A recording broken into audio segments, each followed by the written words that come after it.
some goals that are part of the tasks. Let's go back to the report. So you can see here we have a still running status report. Maybe I can go inside. And as you can see, it created a loop component that shows, this looks like a bit, yeah, shows some kind of status. And I assume each time I run it, it will give me updated things. Mermaid. Um, but this is impressive, I think, even, and you can even share it as a newsletter, maybe to SharePoint. Maybe you can change the status and say if it's complete or not. And it's, yeah, you can add things and do all kinds of things. So I think this is quite cool. The second one is might be even a bit more complex. Agent project. So here probably what do I need to do? Add a group. Maybe I need to have first a group, but to do that, let's do this one. And this time I asked to use the project manager to help me.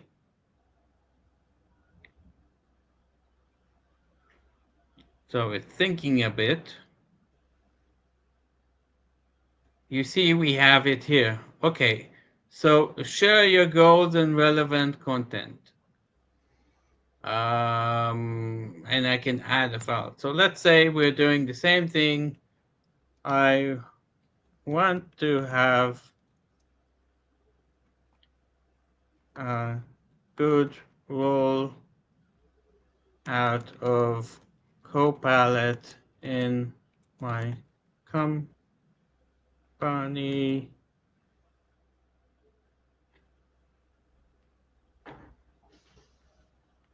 Okay.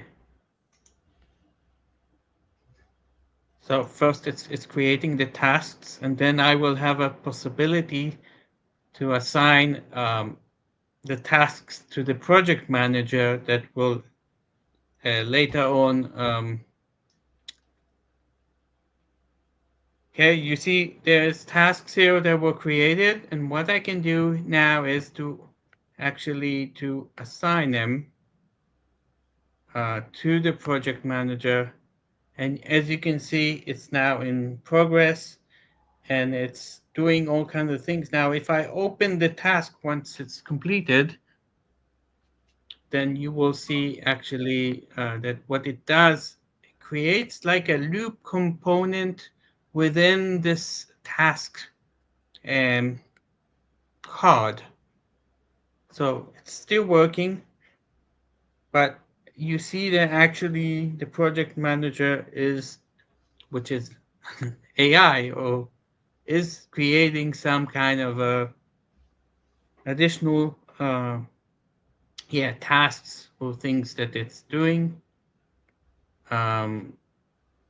Let's see what is the status. So this is ready. So this would be actually a good example. So look, it's cool, and it each time you run it, and you can regenerate it. So you can see I completed a comprehensive need assessment to engagement to the key users, and it created here things that actually he thought should be done. It added a table, it added a whole loop component, and in case I want just to update it at any stage, I can do that, or I can actually ask to run it again and to fetch the information that is currently there, and then to do such a thing. I'm going to close it. As you can see, yeah. So it's doing all of these things and it's still working, but eventually It's really cool because you see it assigns it both to me. Probably I can change the assignment, but it also assigns it to the person, uh, to to the agent itself. Now, not sure if I can remove it, but the card includes yeah, this loop component. So um, I see there's some error here, but the concept, as you can see, is interesting. So I'll complete my intro here. And what do you have any questions, any comments, anything? What do you think about it? It's actually very good. The amount of time it would actually save you to set up the whole thing at the start, Amy, is incredible. Yeah, well, we have here two types. One is just a Copilot, which with a planner, which is yeah, the premium, and the other one is using actually some kind of an agent in the background, which is doing things or helping you do things and create all kinds of things. And if you saw the reports actually in the premium one, it's quite amazing. You could ask to create or what is the status, and especially the more the project is larger, the harder it is to control. And with simple questions, you can receive a report or a thing, then it could be really cool. So Okay. Any other questions, guys? Um, just like to congratulate Stephen on the MCT this week. Congratulations. That's awesome. Yeah. Thank you. So Thank you, guys. I was hoping to have Sarah Kong join us. I sent her an invite. She asked me to tag her. She's the Microsoft MCT. Is she a lead or is she the manager now? I think her title is the lead of the program lead maybe, or program manager. So hopefully she might pop by yet. So congratulations again anyway. Yeah. You're on mute there, Stephen. I like can you hear me now? Yep. Thank you. Thank you, guys. Thank you very much. Yeah. It was a long journey anyway, but it's worth it. Okay. To get there, to get the MCT I think the great thing for me was because I like when I started my career back then, my IT journey. So I used to be an instructor, so which I used to teach, and then so I just felt that okay, I think it's better to take it to the next stage, and I'm happy to collaborate, happy to learn with other people, and it's not just having the MCT, it's just like me. I'm the kind of person that I love to learn from other people. I just love to sit at the background there, watch what you do, and then so I'm happy to join you guys. Thank you, guys. Thank you. Yeah. So you might go to the MCT conference next April. Sure.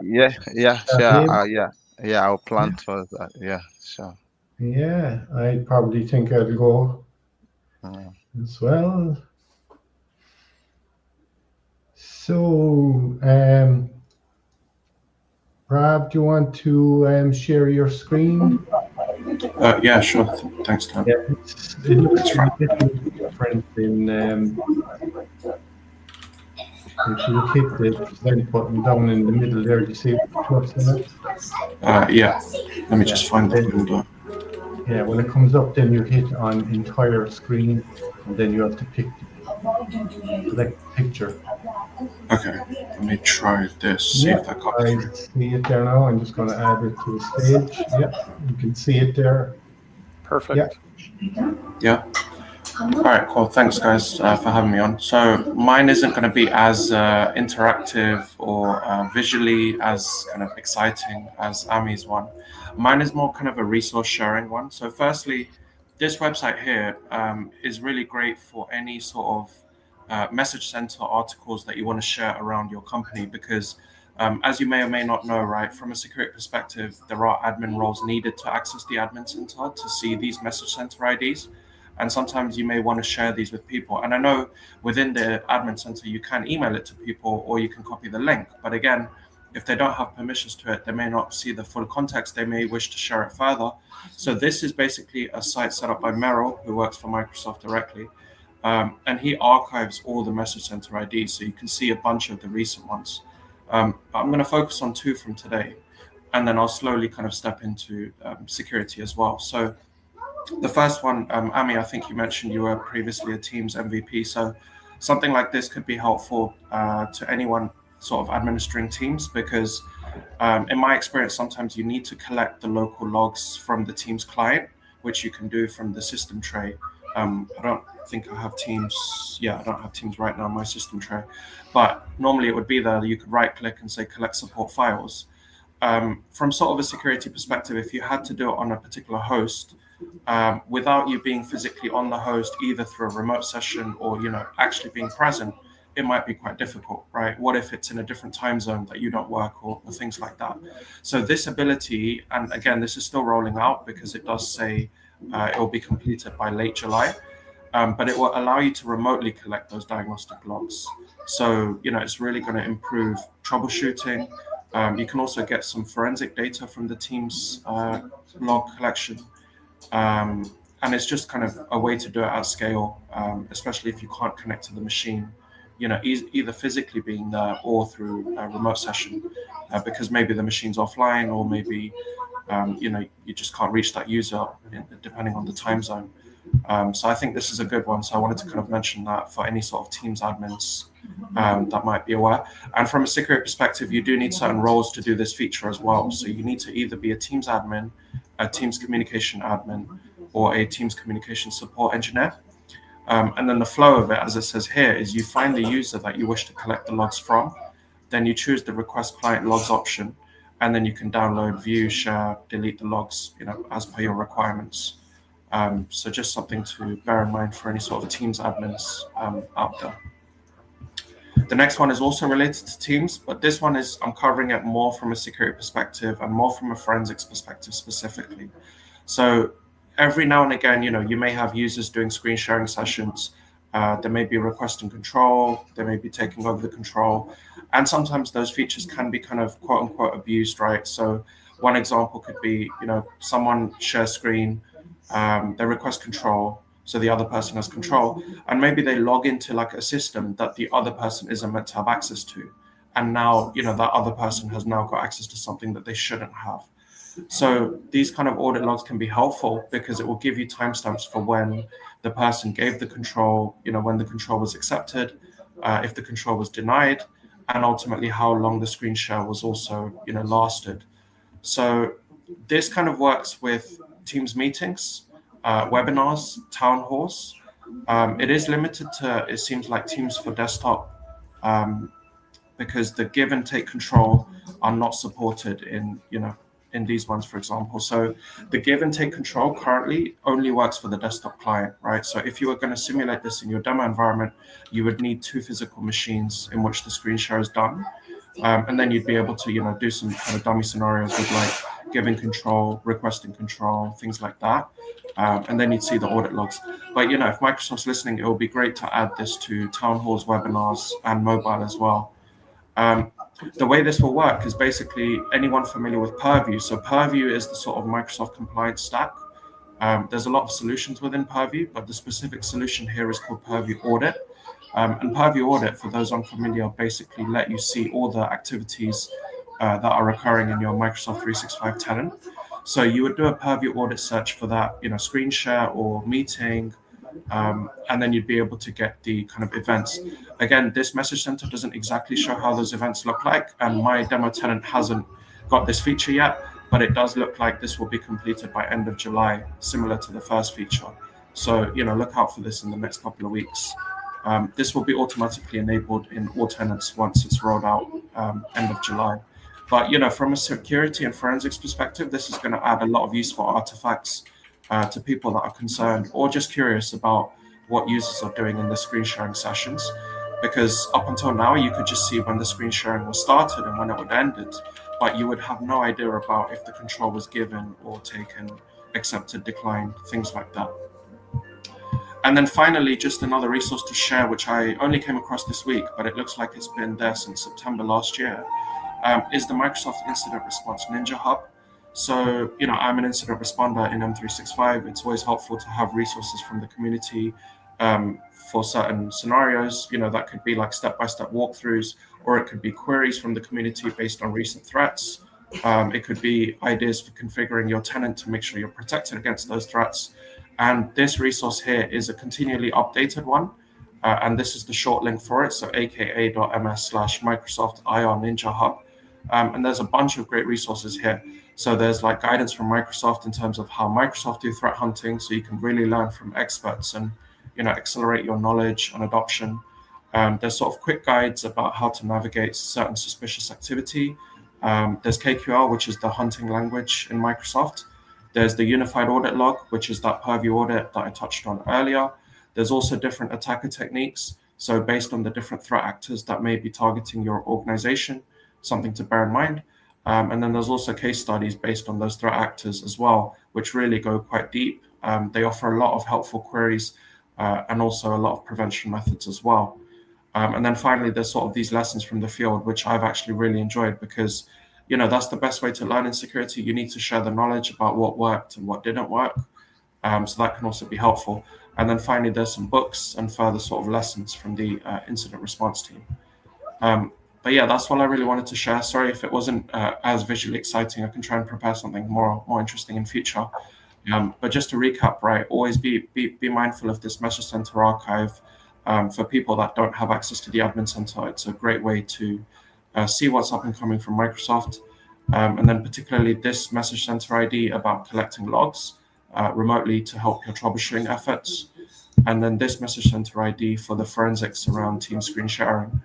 And then finally, this Incident Response Ninja Hub, which is a really good resource-filled site, which looks to be continually updated to help sort of practitioners in the field.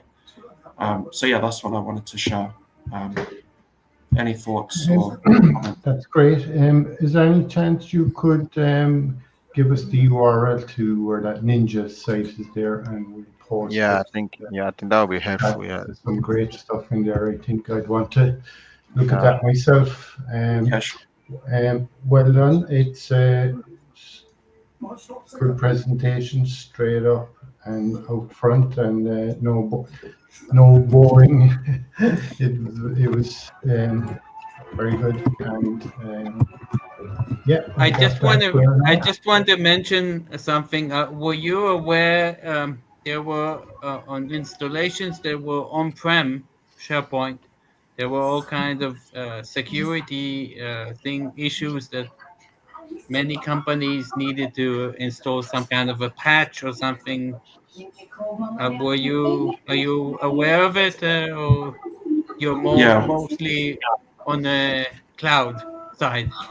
Yeah, mostly on the cloud side, but I was aware of it. Like I do pay attention to the news, right? It did definitely cause quite a lot of articles last weekend. But what I Yeah. will say is Microsoft were quite quick to offer the patches and the remediation guidance, which was good.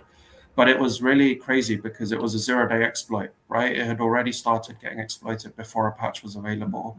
And it seems like a lot of companies that had on-prem SharePoint, for some reason, rightly or wrongly, more wrongly, had them publicly exposed.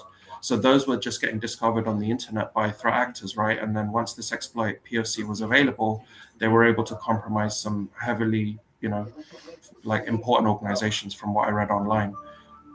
So yeah, it probably wasn't fun for a lot of companies last weekend.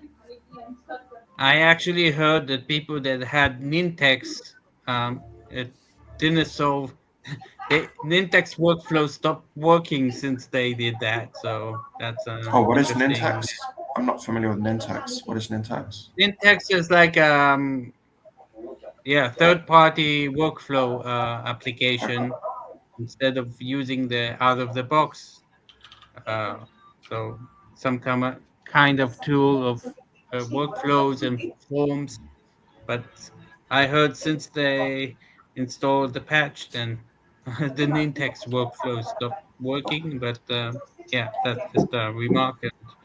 And, hopefully, companies did do what was recommended as yeah, and maybe they should move to the cloud Yeah, well, I soon. was gonna touch on that because like Microsoft is pushing everyone to the SharePoint subscription edition, but in my view, eventually, surely they just move everyone to SharePoint Online and not stop supporting on-prem, right?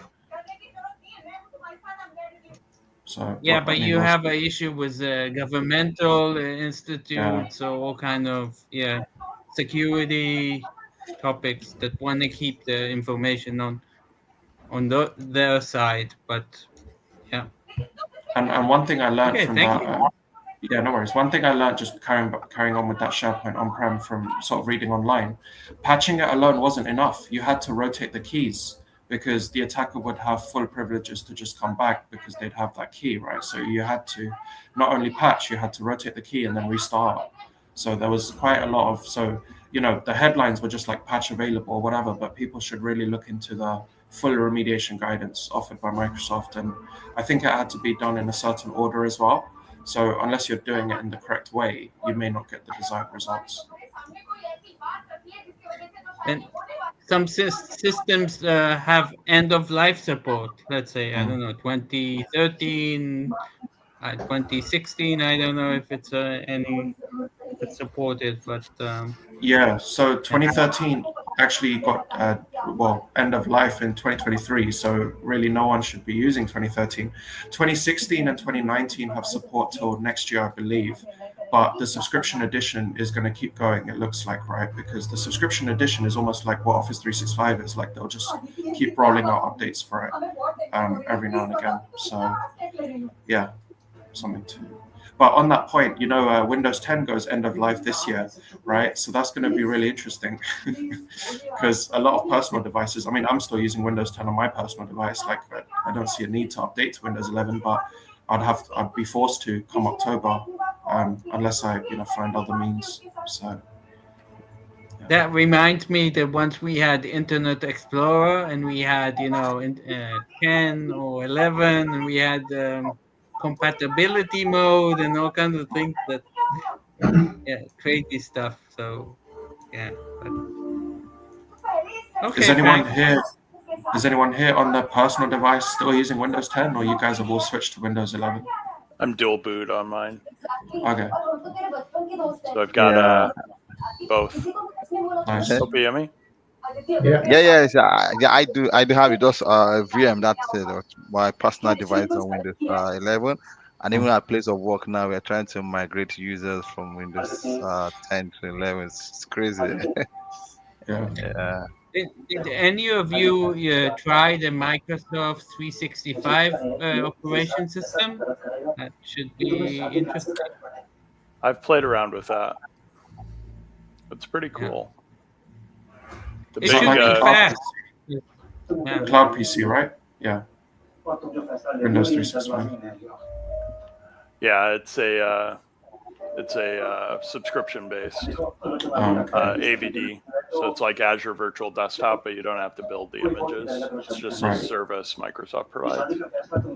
So I took my Surface Pro or my Surface Studio, and I actually dual boot between Windows 10 and Windows 11. It's a Surface Studio 2, and it shipped with Windows 10. Some of the things in Windows 10, like being able to move the taskbar to the side or to the top of the screen, I still use on a pretty regular basis.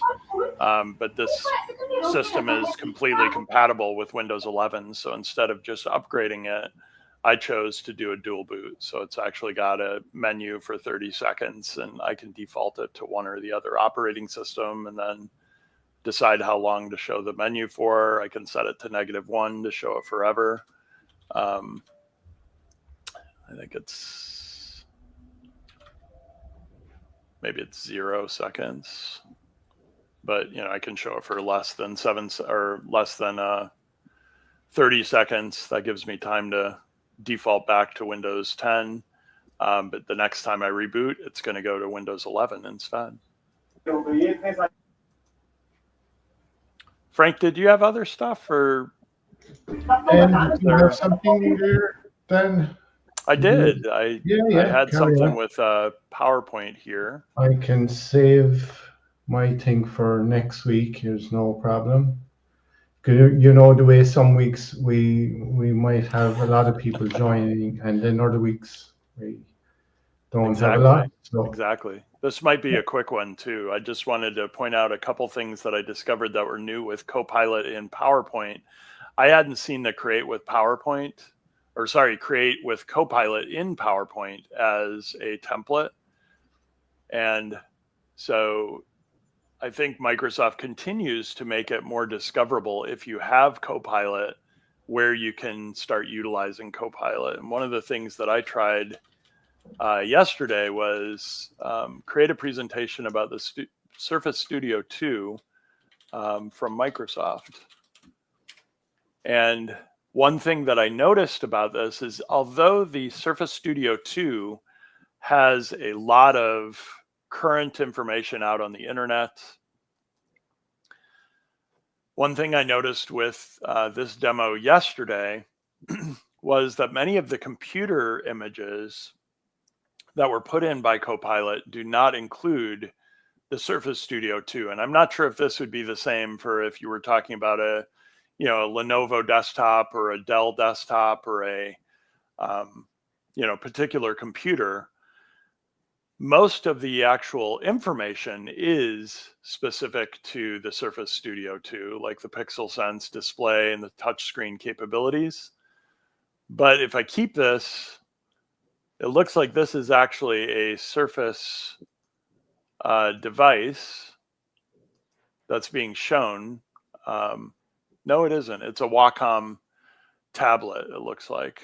So it's not even a Surface device that's being shown here. But one thing that I can do with a item here is I can change the picture. So if I want to change the picture from an online source, I could go out to Bing and search for something like Surface Studio 2. 2S is the most recent. But this would give me something that might show off some of the capabilities of either the Surface Studio desktop or the Surface Studio desktop with maybe the stylus capability. So let's see if we've got anything with a stylus actively being used. And these are only the Creative Commons photos here that we have. Here's one with it next to the device. So that might be a better way to show a Surface Studio 2 as opposed to just a device or a stylus on a system. And then because I am using a Surface Studio at this point, one of the other things that I could do, let's see if this is going to work here. I'm going to turn off my camera in the live studio, in the StreamYard. And then I'm going to try with another slide here to go ahead and switch to a cameo object on this slide. And then I can change on a cameo object the actual shape of the cameo object. And I've got several choices here for the shape. Then I can resize the shape. And then what I should be able to do in a preview is choose the camera that I'm showing live.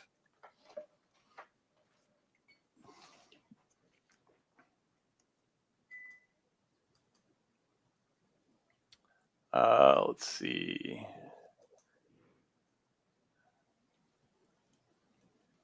This is what I was afraid of. It might not release the camera. Let's see if I can switch the camera here to something else.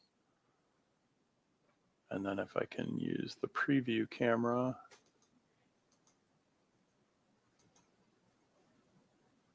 There we go. So here's the zero gravity hinge that allows me to readjust the Surface Studio device. So if I can put it on the side here, you can see that it's very easy for me to adjust down or up. And then because I've got a stylus as well, I can actually write on my slides. Cool. Huh.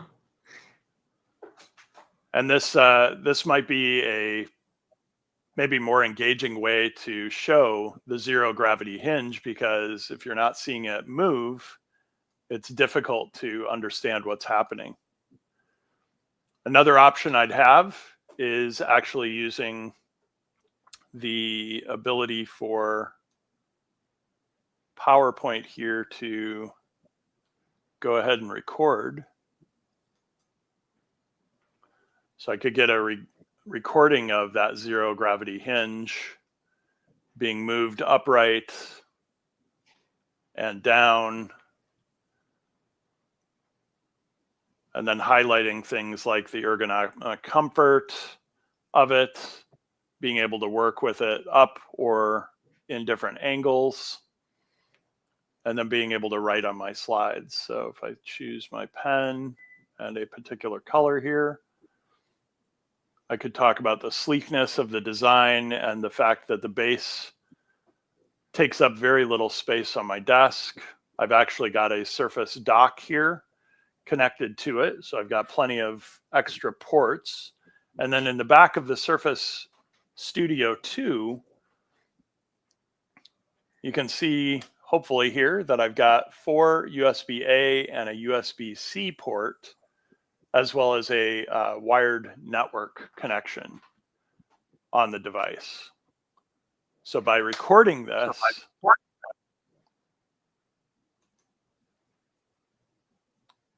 soon as it switches back to my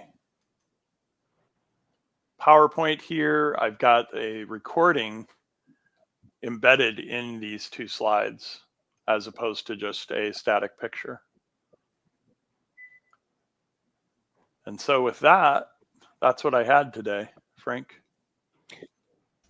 That's pretty I have cool.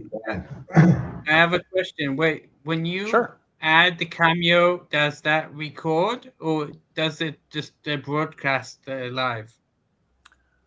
So the Cameo doesn't record by default. The only way I have figured out how to record Cameo is either to record the slideshow and then the Cameo objects get embedded in it. Yeah. That's what I did for the, we weren't able to go to Nigeria for CloudFest Africa 1.0. They asked if we could go ahead and provide videos for CloudFest Africa. And so what I did was I embedded over all of the slides that I was planning to present live. I just embedded Cameo so that they could see me on each and every slide. And that way they just played the PowerPoint, and I gave them the PowerPoint and the video. The video was a little smaller when it was exported. And they played that at the event in Nigeria, in Lagos. This kind of takes PowerPoint to I can say, different level. Yeah, I would definitely agree. It changes the way that you can design PowerPoints, because you can move the objects to resize them. You can use, a camera or, a built-in camera or like a external camera. This is a Logitech Brio that I'm using. Dan, has that cameo feature always recently been added, or I didn't even know that was there?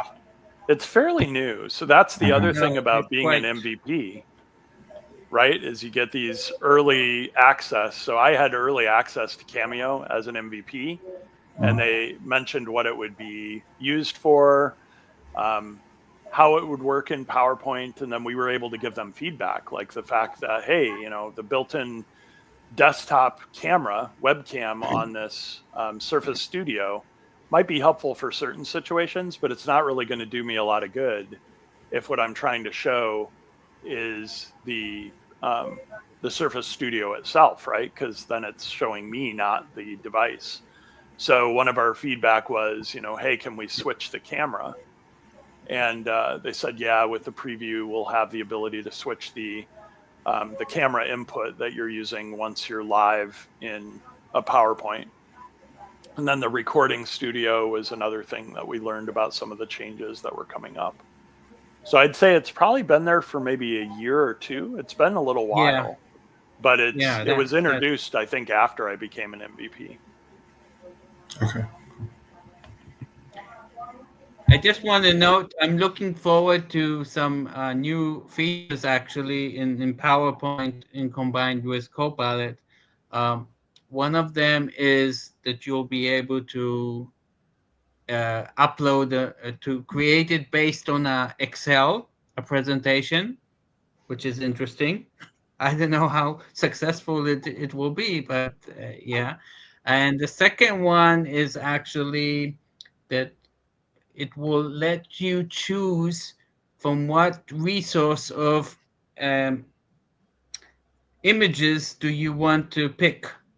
Do you want to cool. pick it from the one that Microsoft provides? Do you want to pick from the organization asset images that you have?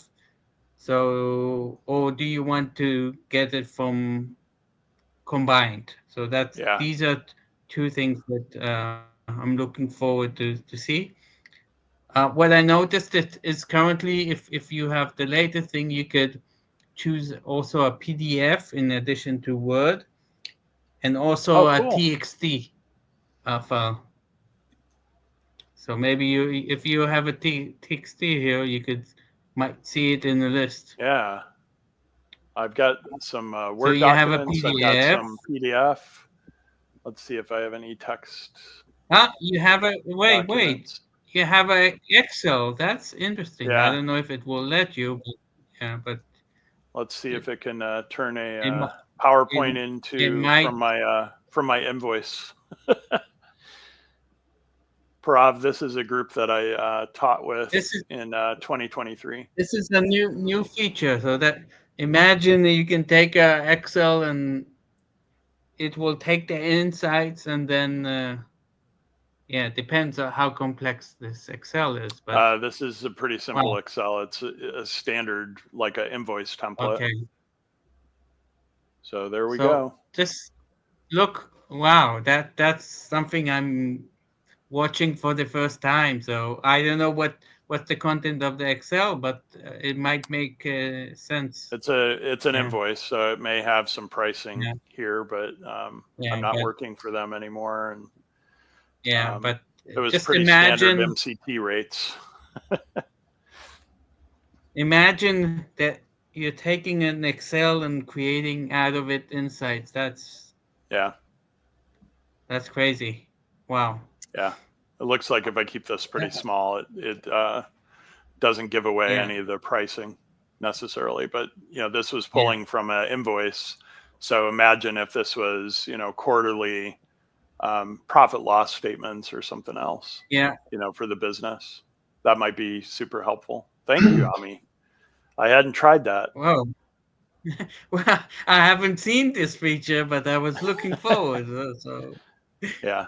And I think I have sensitivity labels labeled. So the other thing is, since this is obviously pretty sensitive data, I could also mark the file as DESA confidential, giving maybe other people viewing access. Frank, I think I've still got an account for you in my tenant.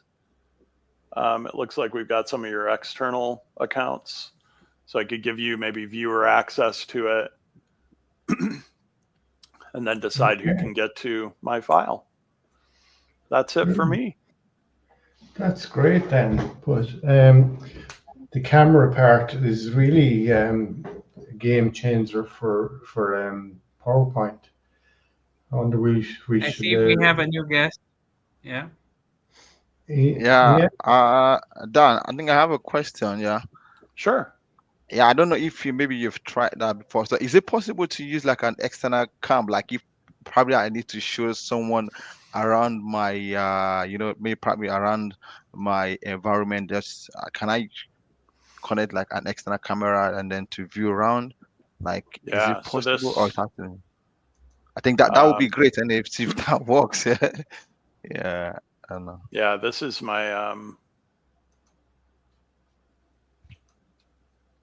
my virtual camera. I'm using it in StreamYard now, but I can show you my external widescreen monitor. I can show you the Surface Hub. You could do the Okay. same thing with PowerPoint and the Cameo. You choose the camera that you're using. And so then, I can move it around or attach it to something. At first, I was using it on my MVP trophy because it put it at about the right height. Sometimes the monitor, a 28-inch desktop, the monitor might be too high for video. It's, more up this direction. But if I attach it to something on my desk, it might be at the perfect height. Cool.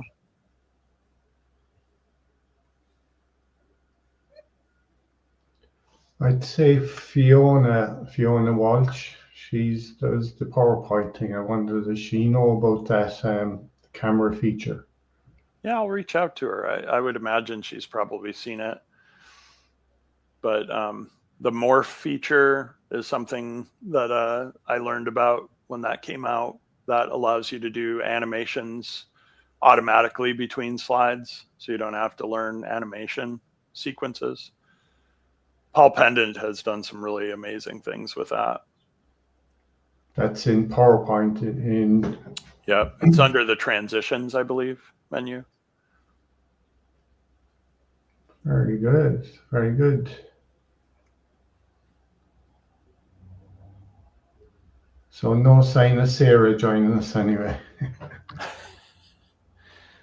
It doesn't look like Sarah was available. I let her know that there's also a StreamYard app for iPhone. So if in the future she finds herself maybe available for a few minutes, but not by her computer, if she's using an iPhone, there's a pretty easy app to use to join as a guest.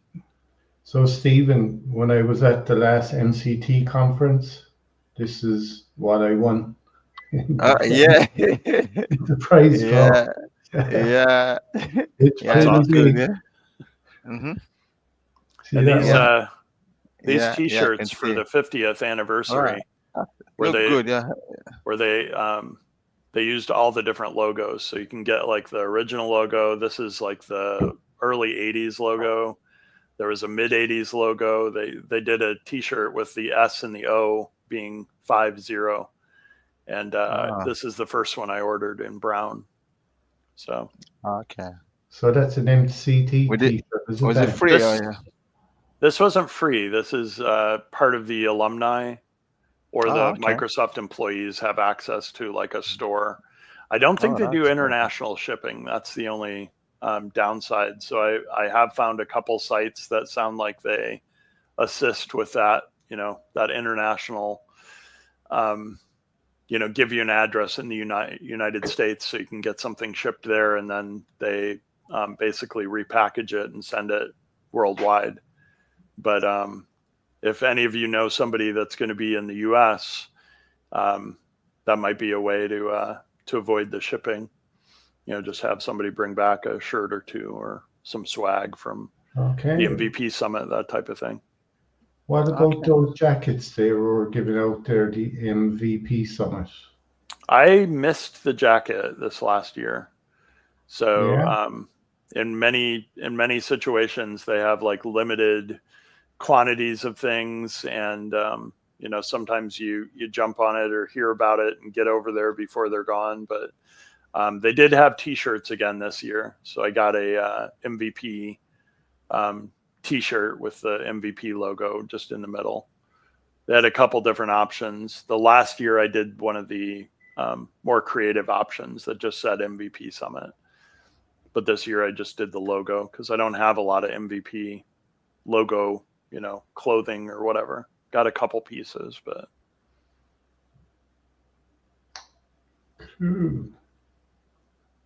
Yeah, and we have the dates for next year. So the March dates are already communicated so that we can make travel plans and stuff.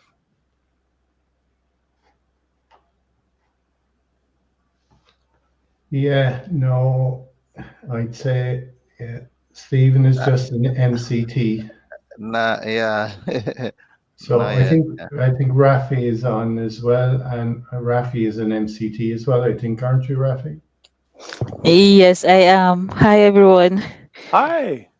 Yeah, good to be here. Welcome. Yeah. Thank Yeah. you Thanks so for much. joining. Yeah, it's my pleasure. We Thanks were for hoping to joining. have Sarah Kong join us. She's the MCT lead.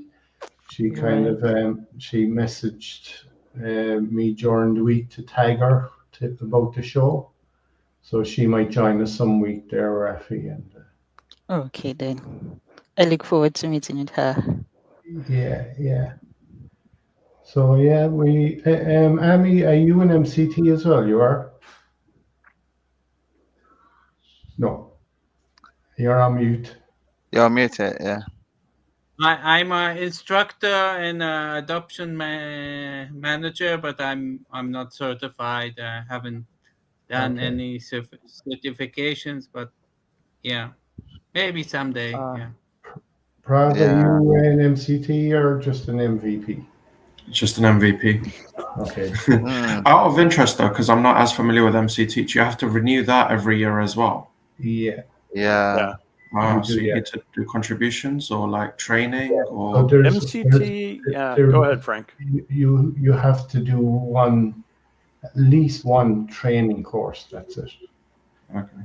And you turn in evals from that course. So the evals can either be metrics that matter, or I believe you can still provide like other types of evaluation.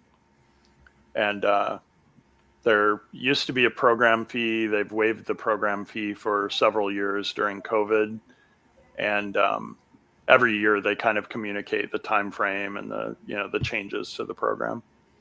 And there is an alumni, so you can also be an MCT alumni if you're not actively training, or if before the pandemic, the yearly fee was $800. If you're actively training, that's not a terrible amount. But if you weren't an active trainer, $800 a year is a pretty steep price. If you're not using some of the benefits too, you got all sorts of benefits with it. But if you weren't using those benefits and not training actively, you could become an alumni. Right. The training, is that like a certification or just any training? Or it's as an MCT, you can train the classes that you're certified in. So I'm certified in, say, MS 700 and MS 721. So I can teach the Teams courses for administrators. And they typically only have there's some fundamentals, but they don't have a lot of like basics. They don't have any Office applications. Like they don't have Teams for users, for end users as a certification. So the only Teams courses that an MCT gets access to and can train if you're certified in it is Teams administration all up, or I think they call it communications and meetings as 721. And those are 2 courses, both 4 days, that you can offer through a Microsoft learning partner, I think is what they're calling them today. They keep on changing the terms for different things, and I'm sure Sarah could correct me. right, because I'm just thinking from security perspective, so maybe stuff like SC200, SC900, SC100. Absolutely, yeah. Right. So the interesting thing is, to become an MCT, you can't use a fundamentals certification. You have to use one of the, I think they had a term for them. Yeah, like the associate. 700? Yeah. 700 counts. And then you have to take a Microsoft instructional skills, right? Oh, BME, you just went through this, right? Yeah, sure. Skills. 100%. Yeah. You're right. Yeah. Yeah, I used my the the MS 100, 700. That's how Cool. yes, that's Awesome. fine. Congrats again. That's amazing. Yeah, thank you. I've been an MCT for 25 years now, so Wow, I've that's forgotten amazing.